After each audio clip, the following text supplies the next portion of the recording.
Biktima ho'y taga Davao. Lumuwas pa ho ng Quezon City sa Maynila ho para makita ho si Bitag ho dito ho sa aming action center.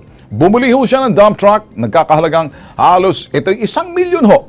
Hindi ho na-release.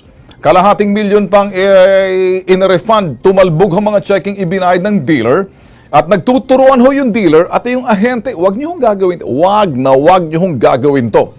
Kapag nagpadala na ho kami ng ito'y Bitag Kilos Pronto Strike Force, abay, umayos ho kayo, ha? Kaya ito, panoorin nyo. Itong cheque na itong binayad sa'yo for refund, tumalbog. Bisitahin itong may upak na to at pagsabihan. Kinakailangan mapuntahan to sa kalang tanggapan, sabihin magbayad. Galing kang Davao? No po, sir. Okay. Saan mo binili ang truck? Dito sa, sir, sa Manila, sir. Saan sa Maynila? Sa Mandaluyong yung, sir. Mandaluyong? Opo. Dito yung, sir. Nagbigay ka ng down payment sa dump truck. Bibilhin mo sana sa halagang 975,000 ng May 18, 2018. Opo. Naghintay ka ng 2 buwan pero hindi dumating ang unit. No po, sir. Okay. Doon sa Davao, sir. Sa Davao? Opo. Pero dito sa Maynila manggagaling? Opo. Alright. Bigay ng cheque ang kumpanya sa'yo. Last Kasi June 9, pero talbog yung cheque mo. Opo. Etong cheque na tong binayad sa'yo for refund, tumalbog. Abay, criminal offense yan. Panagutan nila yan. So, okay. Anong sinabi nila? Ba't tumalbog? Anong paliwanag nila? Ba't tumalbog yung cheque? Hindi nalagyan nila ang bangko daw nila, sir. So, pupunta ka kay Gary Domingo, DPLO ng Quezon City, okay? I want a surveillance on this company na pinupuntahan mo sila, nakasama siya. Kay Gary Domingo, sasabihin mo na may staffa, panloloko itong negosyong na itong kumpanya na to, kung susuriin natin, pwedeng mapatawag ng business permit and licensing office ng Quezon City. Sir, pwede bang pumasok kayo rito, obligahin itong Edison Season na kumuha ng halos 1 milyon. Bisitahin tong may upak na to at pagsabihan, babayad ka, isauli mo yung perang tumalbog nito or matatanggalan ka ng lisensya. Yung iyong estilo ng pagnenegosyo may panlilin lang. Wala kang karapatan magnegosyo sa Quezon City. Kasi isang taong kumpanya mapanlin lang sa kanyang negosyo. Yung kanyang negosyo, yung kanyang permit, pwedeng ipitit. O di naman kaya, ipasara ka na. At hindi ka lang ipasara. Kinakailangan mapuntahan to sa kalang tanggapan, sabihin magbayad ng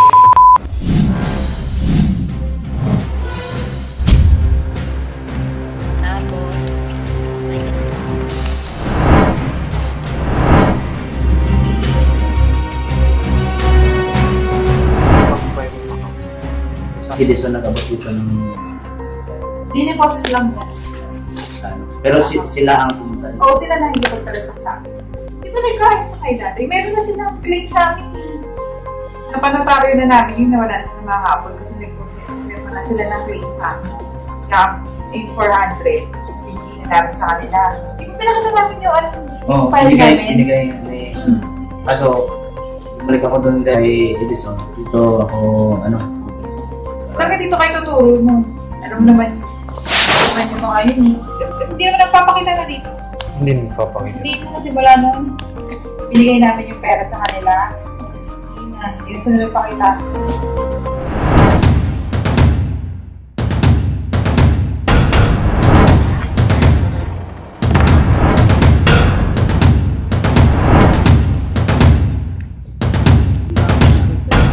Sa inyo talaga tinuturo.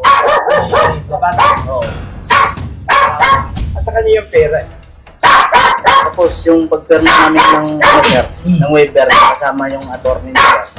Di ba naman po kayo natulungan nyo kami, bibigyan nyo kami ng pera, sir? Tutulungan ko kayo pero wala pa kang pera. Yung pera sa akin eh. Wala naman akong nahawakan talagang pera. Kaya natin sila. Kaya nga sama na nga natin doon para mas mapaliwanag sa kanya. Kaya nga pinagpipilitan nila na sa akin yung pera. Pinagkinarantor ko nga lang yun.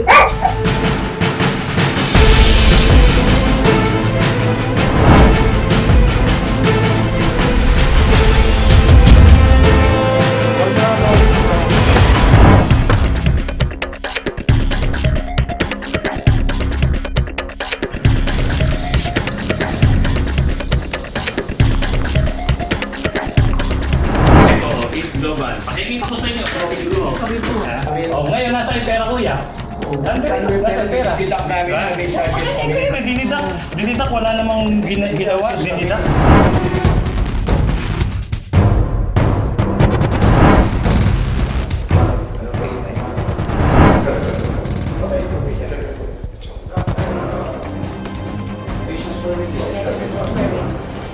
Sir, sabitan po kami.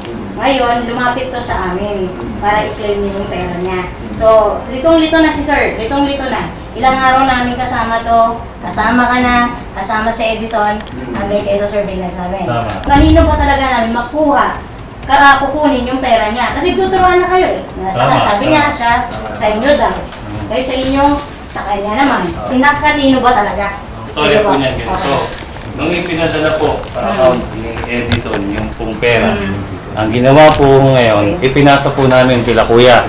The same day, 800,000 po. Pero ang pera, malinaw ng pera, na 800 na unang pinadala nila Kuya Rene in behalf of Ate Evelyn, ipinasa namin sa kanila same day. Nung dumating yung pera, i-transfer din namin sa kanila yung pera. Hindi po. Same day po yun. Same day. Hindi ako magkakamali. Hindi namin na-receive agad. Kasi nung time na yun, magkasama na kami. Hindi ako papayag na ang pera ay hindi magtatagal sa kamay. So in short, natanggap ni Sir. In short. Natanggap namin. Matanggap. Ngayon, in-order namin. Alam Hindi po in-order. Mali po ang storya, Kuya. Yung unit, ang sabi nyo, yung nandiyan dyan sa unit, meron kaya nga may chassis number eh, di ba? Di ba? In-email ko eh. In-email ko, kung in-order eh, ibig sabihin wala pa yung truck, di ba? Gusto ko lang sana matapos ang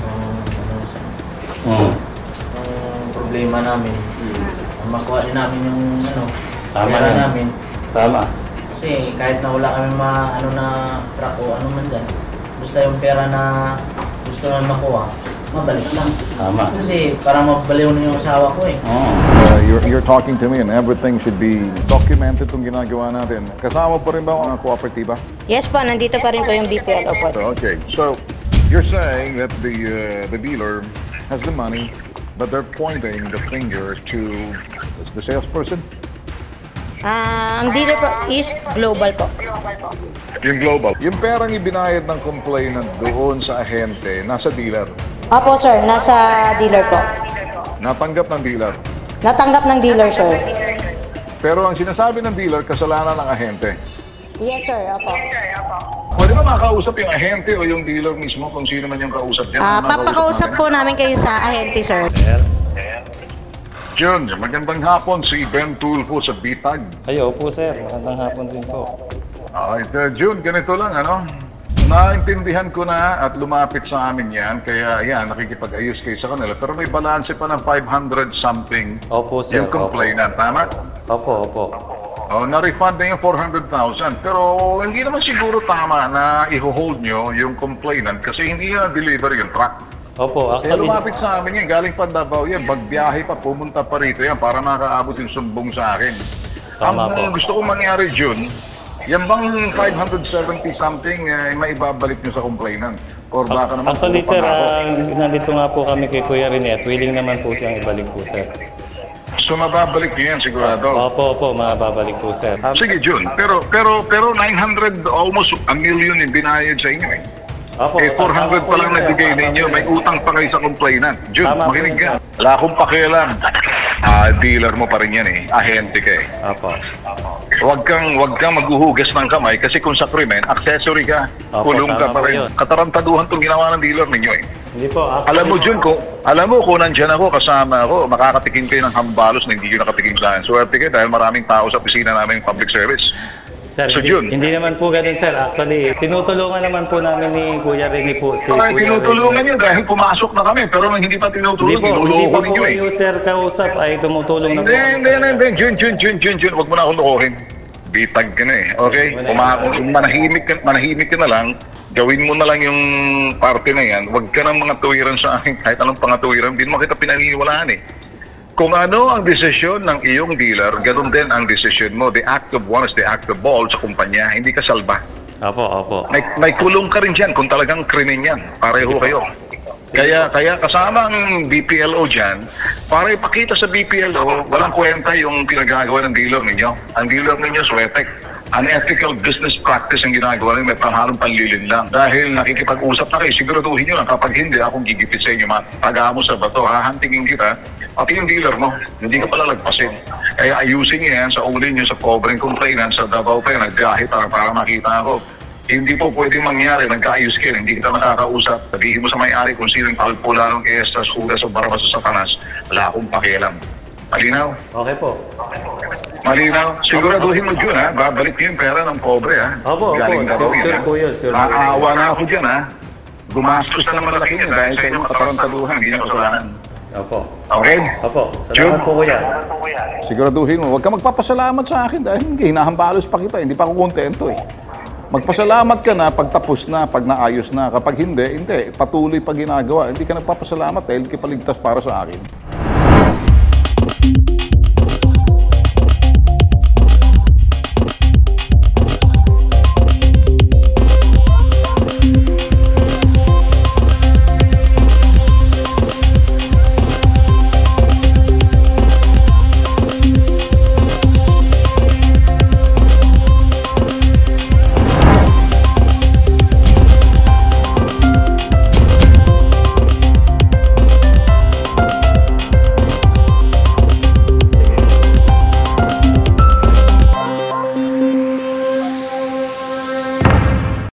Hindi ho kayo sasantuhin ang pambansang sumbungan ng Bitagilos Pronto kapag medyo may atraso ho kayo. Kayo mga establishmentong pangnegosyo na may kliyente kayo lalapit sa amin, niloko ninyo, nilinlang ninyo, ganyan hong sasapitin nyo ho sa amin.